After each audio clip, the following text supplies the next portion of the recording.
तर मित्रांनो, सरस्वती माध्यमिक आणि उच्च माध्यमिक विद्यालय अकोडी पुणे 35. मी प्राध्यापक शेख मुमताज, विषय अर्थशास्त्र, इयत्ता 12वी. म्हणजे इयत्ता 12वीच्या पुस्तकामधील उपयोगिता विश्लेषण प्रकरण क्रमांक 2 आहे. या प्रकरण क्रमांक 2चा आपण या ठिकाणी आज अभ्यास करणार आहोत. आता सुरुवातीला जर आपण पाहायचं म्हटलं की उपयोगिता विश्लेषण याच्यामध्ये सुरुवातीला आपल्याला उपयोगिता याचा अर्थ पाहायचा आहे. तर उपयोगिता म्हणजे काय? तर उपयोगितेचा अर्थ वस्तूमधील मानवी गरज भागवण्याची क्षमता म्हणजे उपयोगिता होय. म्हणजे वस्तूमध्ये मानवी गरज भागवण्याची क्षमता आहे. समजा एखाद्या व्यक्तीला आता खूप तहान लागलेली आहे आणि खूप तहान लागल्यानंतर त्याने या ठिकाणी त्याला 1 ग्लास पाणी आपण दिले तर त्याची तहान काय होणार आहे? भागणार आहे. म्हणजे वस्तूमधील मानवी गरज भागवण्याची जी क्षमता आहे त्या क्षमतेला या ठिकाणी काय म्हटलेलं आहे? उपयोगिता असं म्हटलेलं आहे. आता याच्यानंतर आपल्याला यापूर्वी सुरुवातीला पाहायचं आहे की प्रस्तावना म्हणजे काय. आता या ठिकाणी सुरुवातीला आपण पहिला भाग पाहणार आहोत. प्रस्तावना म्हणजे तुम्ही इयत्ता 11वीच्या पुस्तकामध्ये उपयोगिता या संकल्पनेबाबत ओळख करून घेतलेली आहेच. या घटकात उपभोक्त्याच्या वर्तनाबाबत सविस्तर स्पष्टीकरण केलेले आहे. म्हणजे या ठिकाणी प्रत्यक्ष व्यवहारात प्रत्येक व्यक्ती उपलब्ध साधनसामग्रीच्या साहाय्याने आपल्या गरजा भागवण्याचा प्रयत्न करते. खरे तर सर्व मानवी गरजा या एकाच वेळी पूर्ण होऊ शकत नाही, कारण मानवाच्या गरजा ह्या अमर्याद असतात हे आपल्याला माहीत आहे. म्हणजे उपयोगिता विश्लेषणात उपभोक्त्याच्या महत्तम समाधान मिळवण्याच्या वर्तनाचे स्पष्टीकरण केले जाते. आता आपण एकापाठोपाठ एक वैशिष्ट्य पाहणार आहोत की उपयोगितेची वैशिष्ट्ये काय आहेत. आता सुरुवातीला आपण पहिलं वैशिष्ट्य पाहूया की उपयोगिता याचं पहिलं वैशिष्ट्य आहे सापेक्ष संकल्पना. आता सापेक्ष संकल्पना म्हणजे काय की उपयोगिता ही स्थल व कालसापेक्ष असते. आता स्थलसापेक्ष आणि कालसापेक्ष म्हणजे स्थलपरत्वे स्थलानुसार आणि कालानुसार ती बदलत जाते. म्हणजे उदाहरणार्थ आपण हिवाळ्यामध्ये उबदार कपडे किंवा गरम कपड्यांचा वापर करतो. पावसाळ्यामध्ये छत्री किंवा रेनकोटचा वापर करतो आणि या ठिकाणी उन्हाळ्यामध्ये थंड पेय किंवा छत्री किंवा गॉगल्स याचा वापर करतो. म्हणजे या ठिकाणी उपयोगिता ही स्थलानुसार आणि काळानुसार काय होत जाते? बदलत जाते. आणखी उदाहरण पाहायचं म्हटलं तर समुद्रकाठापेक्षा बांधकामाच्या ठिकाणी वाळूमध्ये जास्त उपयोगिता जाणवते. हे झालं उपयोगितेचं पहिलं वैशिष्ट्य. आता उपयोगितेचं दुसरं वैशिष्ट्य आपल्याला पाहायचं आहे की उपयोगिता ही व्यक्तिनिष्ठ संकल्पना आहे.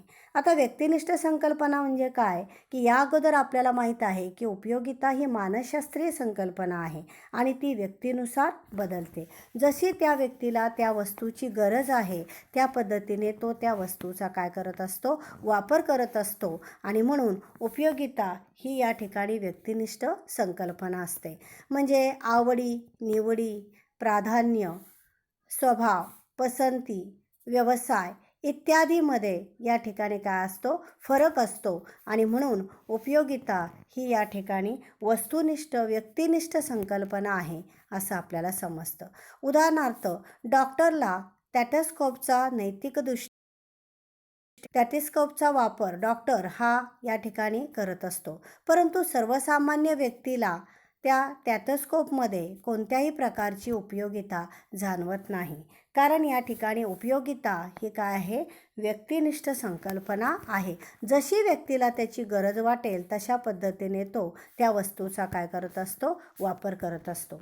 आता तिसरं वैशिष्ट्य पाहिलं तर उपयोगिता ही नैतिकदृष्ट्या तटस्थ असते. आता नैतिकदृष्ट्या तटस्थ म्हणजे काय की या ठिकाणी उपयोगितेच्या संकल्पनेत नैतिकतेचा विचार नसतो. म्हणजे ही संकल्पना कशी आहे? नैतिकतेला सोडून आहे. म्हणजेच वस्तूने चांगले वाईट, योग्य अयोग्य असा कोणताही विचार न करता व्यक्तीची कोणतीही गरज पूर्ण करायला हवी. उदाहरणार्थ सुरी किंवा चाकूचा वापर आपली आई, बहीण किंवा एखादी कामवाली असेल जी स्वयंपाक करते आपल्या घरामध्ये, तर ती या ठिकाणी सुरी किंवा चाकूचा वापर काय करते? फळे कापण्यासाठी किंवा भाजीपाला कापण्यासाठी करत असते. परंतु या ठिकाणी त्याच चाकूचा वापर एखाद्याला इजा करण्यासाठी सुद्धा केला जातो. आणि म्हणून या ठिकाणी की या एकाच वस्तूचा वापर आपण या ठिकाणी काय करत असतो, 2 वेळा करत असतो. आणि म्हणून या ठिकाणी म्हटलं जातं की उपयोगिता ही नैतिकदृष्ट्या कशी असते, तटस्थ असते. आता या ठिकाणी चौथं वैशिष्ट्य आपल्याला पाहायचं म्हणजे उपयोगिता व उपयुक्तता यामध्ये फरक आहे. आता उपयोगिता ही वेगळी संकल्पना आहे आणि उपयुक्तता ही वेगळी संकल्पना आहे.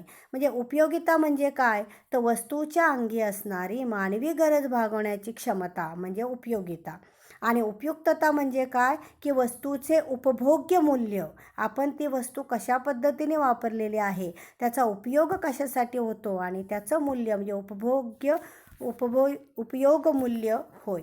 उदाहरणार्थ, उपभोक्त्याला दुधामध्ये उपयोगिता व उपयुक्तता ही जाणवते. आता उपभोक्ता दुधाचे सेवन करतो, त्यामध्ये त्याला उपयोगितासुद्धा आढळते आणि उपयुक्ततासुद्धा आढळते. मात्र व्यसनी व्यक्तीला दारूमध्ये उपयोगिता जाणवते, परंतु उपयुक्तता जाणवत नाही. आता या ठिकाणी आपण पाहणार आहोत 5वं वैशिष्ट्य, उपयोगिता व आनंद यामध्ये फरक. आता उपयोगिता हा वेगळा भाग आहे आणि आनंद हा वेगळा भाग आहे. म्हणजे वस्तूमध्ये उपयोगिता असली तरी त्यापासून उपभोक्त्याला आनंद मिळतोच असे नाही. म्हणजे आजारी व्यक्तीला उदाहरण पाहायचं म्हटलं तर आजारी व्यक्तीला इंजेक्शनमध्ये उपयोगिता जाणवते, कारण त्यामुळे त्याचा आजार काय होत असतो, बरा होत असतो. पण त्यापासून त्याला आनंद मिळतोच असे नाही. म्हणजे इंजेक्शन घेतल्यानंतर तो बरा होणार आहे, परंतु त्यापासून त्याला आनंद मिळतोच असे नाही. आणि म्हणून हे एक उपयोगितेचे वैशिष्ट्य आहे. आता उपयोगितेचं 6वं वैशिष्ट्य आपल्याला पाहायचं म्हटलं तर उपयोगिता आणि समाधान या दोन्ही संकल्पना कशा आहेत, वेगवेगळ्या आहेत. म्हणजे उपयोगिता हा वेगळा भाग आहे आणि समाधान हा वेगळा भाग आहे. म्हणजे उपयोगिता हे उपभोगाचे कारण आहे, तर समाधान हे उपभोगाचा परिणाम आहे.